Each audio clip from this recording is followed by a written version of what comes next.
പാകിസ്ഥാന്റെ സൈനിക മേധാവി ഫീൽഡ് മാർഷൽ അഥവാ ഫെയിൽഡ് മാർഷൽ എന്ന് അറിയപ്പെടുന്ന അസീം മുനീറിനെതിരെ ട്രോളുകളുടെ പെരുമഴ തന്നെ സൃഷ്ടിച്ചിരിക്കുകയാണ് സോഷ്യൽ മീഡിയ.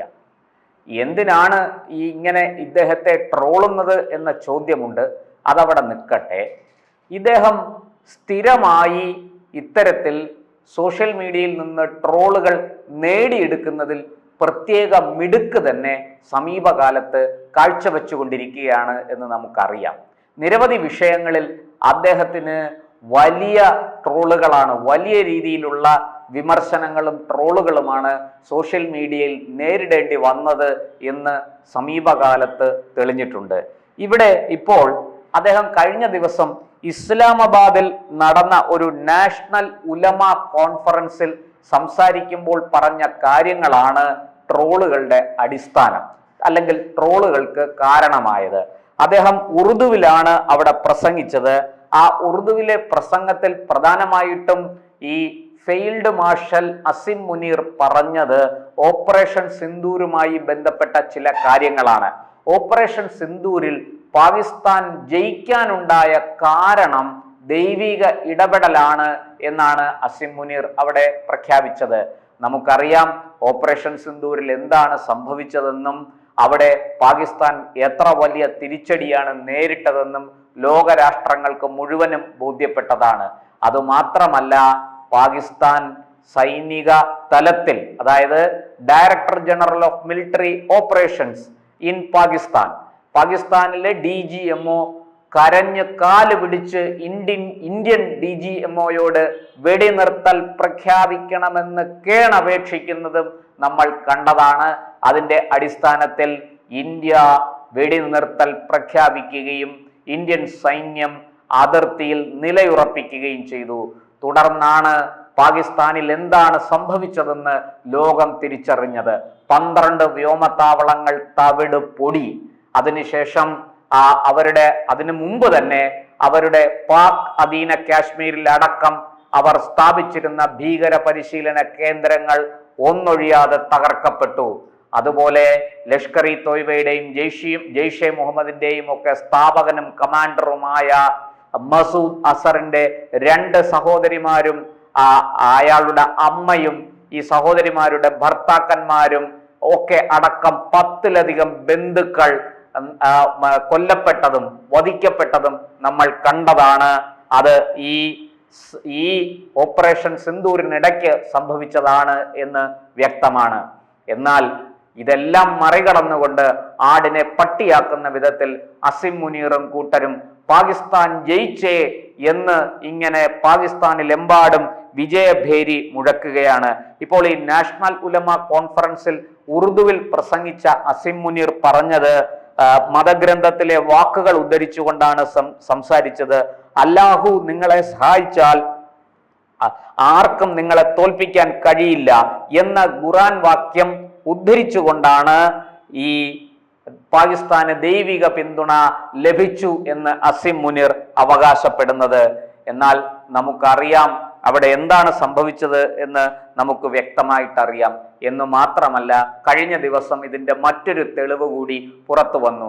ഈ പാക് വ്യോമത്താവളങ്ങൾ നൂർഖാനിലടക്കം, ഈ നൂർഖാൻ നമുക്കറിയാം, നൂർഖാന് സമീപത്തുള്ള കിനാര കുന്നുകളിലാണ് പാകിസ്ഥാന്റെ ആണവ ശേഖരം സൂക്ഷിക്കുന്നത്, അല്ലെങ്കിൽ ആണവായുധ നിർമ്മാണ സംവിധാനം അവിടെയായിരുന്നു. ഭൂമിക്കടിയിൽ ഒരു വലിയ തുരങ്കത്തിലാണ് അത് നടത്തിക്കൊണ്ടിരിക്കുന്നത് എന്നൊക്കെ നമുക്കറിയാം. ആ നൂർഖാൻ വ്യോമത്താവളം സമ്പൂർണമായിട്ടും തകർത്ത് കളഞ്ഞു. ഇന്ന് ആ വ്യോമത്താവളം ഇരുന്ന സ്ഥാനത്ത് ഒരു വലിയ ഗർത്തമാണ് രൂപപ്പെട്ടിരിക്കുന്നത്. ഇന്ത്യയുടെ ബ്രഹ്മോസ് മിസൈലുകൾ ആ വ്യോമത്താവളത്തെ മുച്ചൂട് നശിപ്പിച്ചു എന്ന് നമുക്കറിയാം. ഇപ്പോഴിതാ ആ വ്യോമത്താവളം പുനർനിർമ്മിക്കുന്നതിന് കരാർ ക്ഷണിച്ചുകൊണ്ട്, ടെൻഡർ ക്ഷണിച്ചുകൊണ്ട് പത്രങ്ങളിൽ പരസ്യം വന്നിരിക്കുന്നു. വ്യോമത്താവളം സമ്പൂർണമായിട്ടും നശിപ്പിക്കപ്പെട്ടിരിക്കുന്നു. ഇതിന്റെ പുനർനിർമ്മാണത്തിന് വേണ്ടിയിട്ടുള്ള ടെൻഡർ ക്ഷണിച്ചുകൊണ്ടുള്ള ദർഗാസ് പരസ്യമാണ് ഇതിൽ വന്നത്, പത്രങ്ങളിൽ വന്നത് എന്ന്.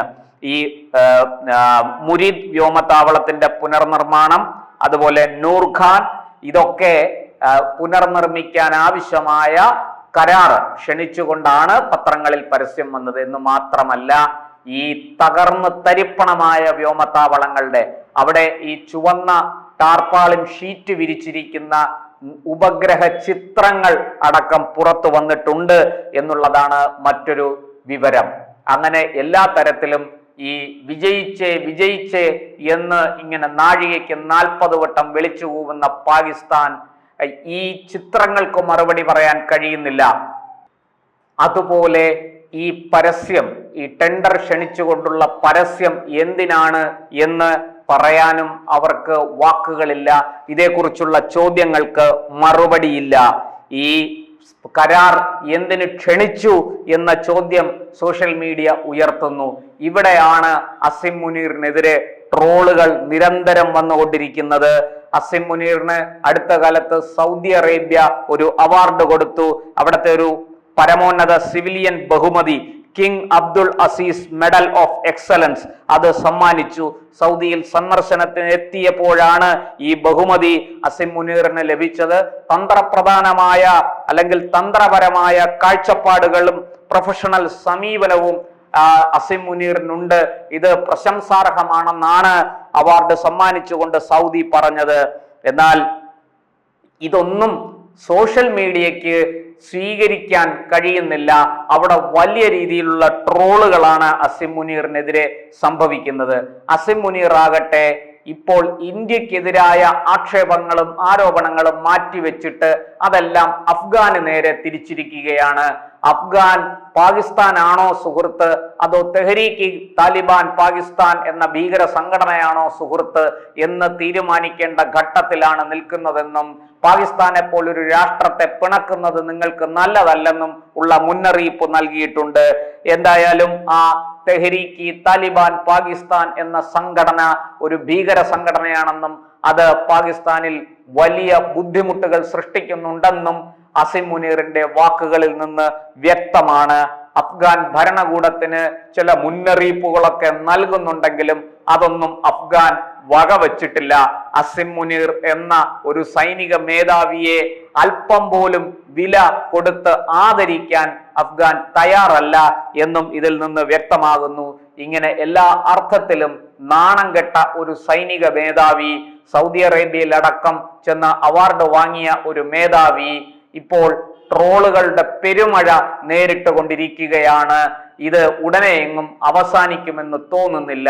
ഓപ്പറേഷൻ സിന്ദൂർ ഇന്ത്യ നടത്തിയ ഒരു ഓപ്പറേഷൻ ആണെങ്കിൽ ഇപ്പോൾ സോഷ്യൽ മീഡിയയിൽ ഈ പാകിസ്ഥാനിലെയും ലോകമെങ്ങുമുള്ള ആൾക്കാർ അസിം മുനീറിനെതിരെ ട്രോളുകളുടെ പെരുമഴ പെയ്യിച്ചുകൊണ്ട് മറ്റൊരു ഓപ്പറേഷൻ സിന്ദൂർ നടത്തിക്കൊണ്ടിരിക്കുകയാണ് എന്ന് പറയേണ്ടിയിരിക്കുന്നു.